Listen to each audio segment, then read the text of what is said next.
नमस्कार, कृषि न्यूज के डिजिटल प्लेटफॉर्म पे आपका स्वागत। मैं राहुल ओझा आपके साथ।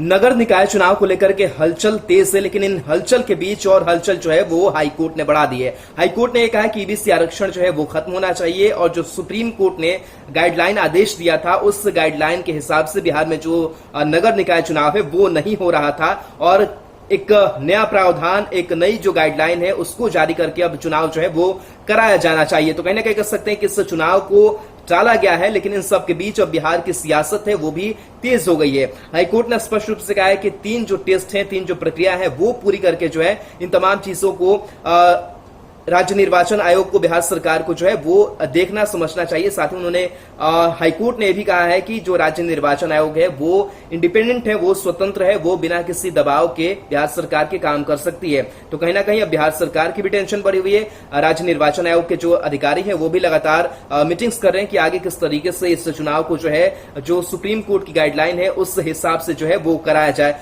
तो हलचलें जो है वो बढ़ी हुई, लेकिन इन सबके बीच जेडीयू संसदीय बोर्ड के अध्यक्ष उपेंद्र कुशवाहा, उनका ये कहना है कि जिस तरीके से हाईकोर्ट की आज प्रतिक्रिया सामने आई है और जो स्टे लगाया गया है उसको लेकर के कहीं ना कहीं बीजेपी भी जिम्मेदार है। बहरहाल क्या कुछ कहा है उपेंद्र कुशवाहा ने वो आपको सुनाते हैं। पटना उच्च न्यायालय द्वारा अभी फैसला हुआ है कि बिहार में जो नगर निकायों का चुनाव चल रहा है उसमें अति पिछड़ा का आरक्षण समाप्त होना चाहिए और समाप्त करके बिहार की सरकार फिर से नोटिफिकेशन जारी करे तब चुनाव कराए। तत्काल सब चुनाव को रोक दिया गया है।